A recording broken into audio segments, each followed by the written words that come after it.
You're listening to Seattle Real Estate Podcast. Real estate agents are using this technique to ignite bidding wars. Strategically placed books and stocked libraries. Not just a couple of books, but a lot of books. I mean, you've just got to have, you got to have books all the way up to like 10 feet tall, because then you get one of those kind of ladders where you move it around in the library and you walk up there and you grab that book up off the tippy top, get that book. All those books and those stocked libraries, those are hinting to buyers that they need a quiet place to relax, and that the library that they're standing in with all these books, that's the right spot for them. Just this library alone is creating this image that they have to have nothing else about the house they need but a library with a book that they can sit down and just read. That's what we're talking about today. Does this sound ridiculous to you? Yeah, it sounds a little ridiculous to me too. We're going to get into it. All right, before we do, if you're new here, welcome. My name is Sean Reynolds. I own a couple of real estate companies, and I read the news from that perspective. Some say it's reasonable. Others say, that guy's a moron. Probably both is right. You know what I mean? All right. And if you haven't seen my other couple of podcasts since I've been back, I did have the Rona over the Christmas break there. It was not fun. Do not recommend. Talked about it the last couple of podcasts. I'm not going to talk about it much now because I had the Rona and I'm feeling better and I'm getting back up and down, and it's just what we're doing, right? So don't complain. Just head down, go. That's what I'm trying to do. They're writing the book on how to ignite bidding wars. That's what we're talking about now. The New York Times is reporting real estate agents are using novels, biographies, and some how-tos as ammunition for price battles between pandemic buyers seeking homes with quiet places where one can relax and take in a good read. I read this and I kind of thought, that is a bunch of nonsense for wealthy people. That's what I thought. Because the vast majority of people looking to get a house, they just want a damn house. They'll bring their own book. They'll create their own library. You know what I mean? The whole library thing. Do you have a library in your home? No, I don't have a library. Do you have a library in your home? Oh, I have a library, yeah. We used to call them dens, but then, I don't know, we stopped doing that. It was probably racist or something. I don't know. But, we had the optional bedroom / den, and that was always kind of confusing as an appraiser, because that's my background. Is it a bedroom? It's on the main floor. It's right off the main entry. It's got kind of glass double doors, but it's got a closet. Is it a bedroom or is it a den? Is it an office? So many things you can call it. But if it has a closet and a window and a door, technically it's called a bedroom. So you had, that flex space, but most people used it as an office, and now they're definitely using it as an office. Unless they just have too many children, and then they're like, I need to put the one kid in there because he's not doing well with the other kids upstairs. So, you've always got that. But what we're talking about here is, is this part of it? We spend so much time doing the digital download of information to your head. I tried to watch in my infinite sickness over the long Christmas, I was literally really sick during the day before Christmas Eve, and Christmas Day. Those were the 3 days I was the worst. And before that, I didn't feel great. After that, like now, I don't feel great, but, I can survive. One of the things I tried to do is I tried to watch the Matrix, the new one. Couldn't get into it. I don't know. Just maybe it's because I just wasn't feeling great. And I'm like, So I watched Dirty Harry instead. That made me feel better. At least something was going on that I could identify with. Those are bad guys and they're being taken off the streets. I can get that. The whole Matrix thing, if you're a Matrix fan, I think that's awesome. And I think you should probably watch the new Matrix because I'm told it's really good. But I was not able to get through it. Sorry, folks. So even when I stage a house, I put books in them. Morgan Munsey, who sells for Compass in Brooklyn and Manhattan, told the newspaper, noting that he has seen bidding wars break out over well-stocked libraries. Okay, it's not the library, it's not the books, it's the supply issue and the massive demand that we have for housing right now. The fact that the house has a library and some books in it, that is the frosting on top, right? That's just bonus time. all this other stuff. Oh, your home has a library? Oh, it does? Oh, yeah. Do you have like furniture and stuff where we could just sit down and like kick back and read a book? I mean, maybe that's your thing. And I do enjoy reading. I read a lot of books. But to say that there's bidding wars over the fact that you've got a library. Okay. So then you've got a house in a price point that where you've got just call it a 15 by 12 room. We're going to call it an oversized, bedroom. That's a good sized room. That is just dedicated as a library. That means you've got a big house overall, because in every other house, that's called a bedroom or a rec room or whatever it is. Because when you've got that, burgeoning need because you've got so many family members, one of those kids is going to take that room up, right? The fact that you've got the ability to have a library, that means that tells me that you're in a real upper end price range, or you are a retiree that literally gets up and, what am I going to do today? Nothing wrong with that.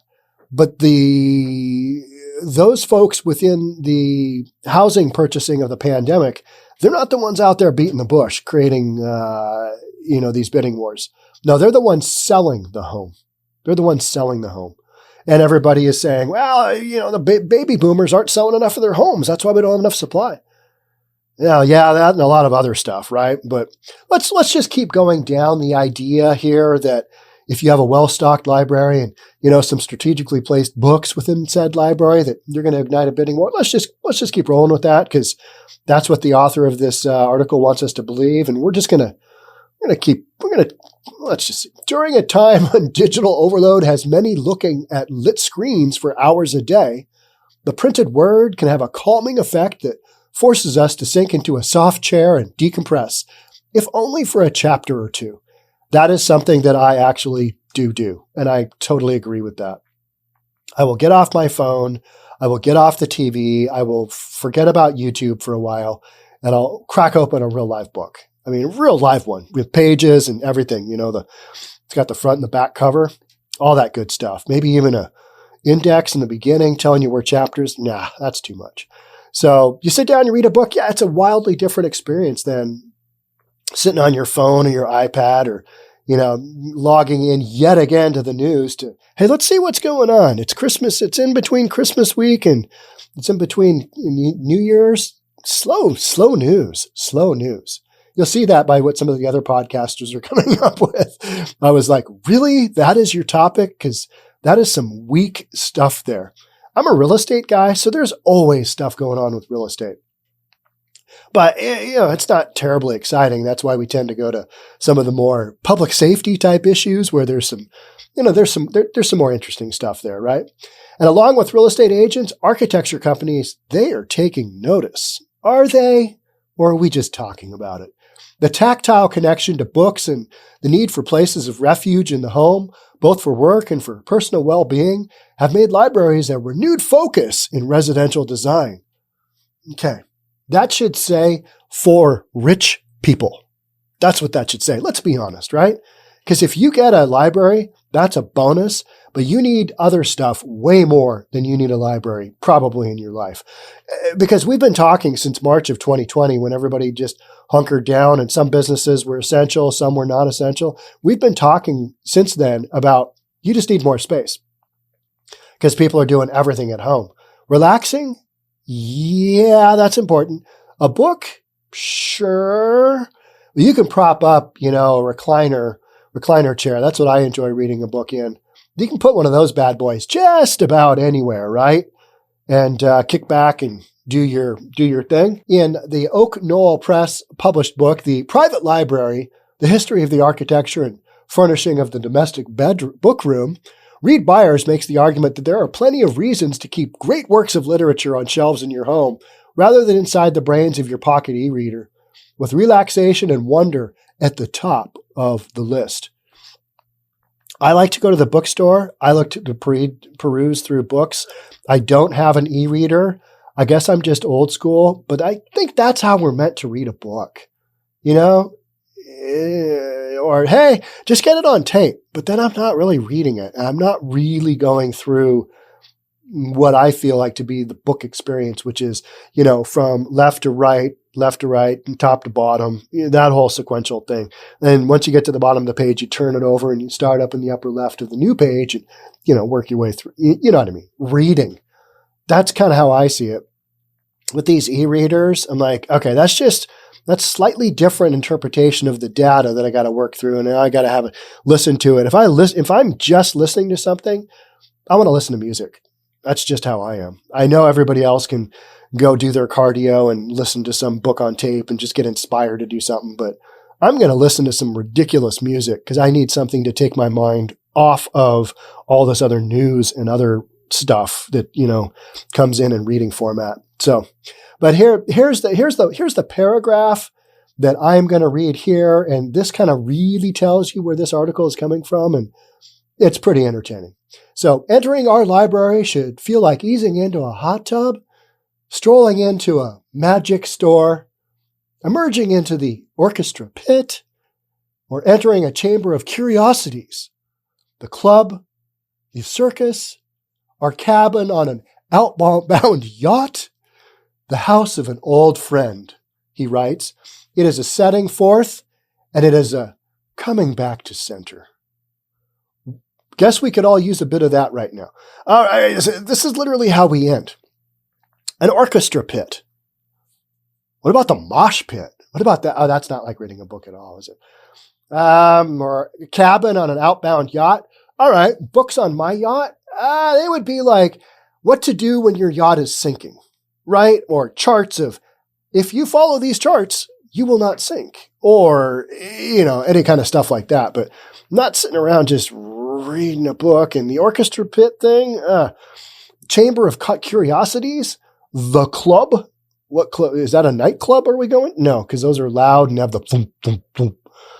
Or the house of an old friend. Okay, do we go there to read? I'm wildly confused. I was good with this article, making fun of it until this last section. I understand, hey, yeah, books have their place. And like I said, I read them and I enjoy reading them. But to say that a book in a strategic spot in a house is going to create that impact where I've got to have this home. I can envision my library being in this home. That's something that I think everybody can kind of identify with, right? But you just have those boxes of books. What's in that box? Don't pick it up. It's really heavy. It's got a bunch of books in it. And everybody's like, we'll let the biggest person in the room carry that box over to the moving truck. You know what I mean? It's like books are heavy and they're difficult. I have very few books now. I would say I have probably a couple of dozen. But they're my favorite books, Barbarian at the Gate. I mean, if you haven't read that one, that's a good one. I mean, just some, The Fight Club. Tell me that's not a good book. Okay. So, read those, read some classics. Yeah. Read some other stuff, some more technical stuff. But, having a library at your home, are you going to get into a bidding war over it? Nah, it's just going to be that house is super cool in so many other ways that there's going to be a bidding war on it no matter what. Because we're seeing, believe it or not, bidding wars on homes that don't have libraries. But are they specifically getting bidding wars because of this, this feature? I don't know. I mean, probably not, but man, it sure sounds good. And then we can talk about easing into a hot tub. That sounds good. That does sound relaxing. Strolling into a magic store. That part lost me just a little bit. I got to be honest. Because when I go into a magic store, I'm just like, well, I'm not good at magic. There's some funny, cool stuff here. And usually magic store means like a curiosity store, like a freak store. I mean, it's got a head shop in the back, right? And you got back in my day, you had some posters that were a little bit risque. And you might find those in the back. Those are the kind of things that you find at a magic store, right? Merging into the orchestra pit. I have never been I'm not an orchestra guy. Sorry. Or entering a chamber of curiosity. What are we even doing here? This is rich people stuff. That's the bottom line here, right? You get a room with 4 walls and a door. Throw a bookshelf up in the corner. You got your library. That's all you need. That's all you need to know. You actually got, a 4-foot section of your wall where you can put up a little, bookshelf. There's your library. Wheel up your chair, roll up your chair, read your book. So Yeah, but I think we're coming up with we have run through all of the reasons that homes are selling for hundreds of thousands over list price, and we all understand it's ridiculous, and we're probably unfortunately going to just see more of that in 2022. That's bottom line. That's kind of where we sit, because the dynamics of the market haven't changed at all just because the year ticks over, or maybe interest rates bumped up a little bit, but now they bump back down. We are still, I'm recording this for you on a December 29th. This is a Wednesday, and so New Year's Eve is on a Friday. We're still putting homes under contract in between Christmas and New Year's. I mean, that doesn't happen in most markets. You might have like one a little before Christmas, but usually Christmas to New Year's is dead. But people have this demand, and if they can find that house, they're going to get out there, and they're going to see this as an opportunity, especially since we've got some crappy weather here in Seattle. And by crappy, I mean we've got snow, which means nobody knows how to drive. A lot of people don't have four-wheel drive rigs, believe it or not. And so you're just dealing with a time period where there's fewer people on the road. So buyers are out looking. They're like, yeah, house comes on the market, I'm there, because that's just how much demand there is out there for it. Now, is there zero demand for a house and then you put a library in or you put some books in? Does that create, that skyrocketing demand factor? No. But it is, it's a setting forth, and it is a coming back to center. I don't even know what that means, but whatever. If that's how you want to read your books, then you go and do that. And, books are good, and learning is good, and reading is good. So how about we just go with that? And there's too much demand, and there's not enough supply for housing. And that's why we're having multiple bidding wars on houses with libraries. All right. That's it for me on this one. I think I've beaten this one to death, and you know where I stand on this issue. Libraries, they're good. Books are good. We've covered it. All right. Thanks again for being here. Thanks again for being part of the Seattle Real Estate Podcast. I will catch up with you soon. Until then, stay safe. Don't get the Rona. Not worth it. If there's here's the thing. If you're hearing this before New Year's Eve, which you may or may not, I don't remember how this is going to turn out. If you can avoid a social event and not get sick, I would probably go down that road. Maybe it's right after New Year's Eve. You just want to get together with friends and family. Don't look at me for your guidelines of, walk the walk, talk the talk. I walked the walk and got sick. So I would recommend, just maybe the next week or two while this new variant which is supposed to be highly, highly contagious. And I would probably attest to that. Maybe just stay home and read a book. All right. Thanks again for being here. We'll catch up soon. Talk then. Bye for now.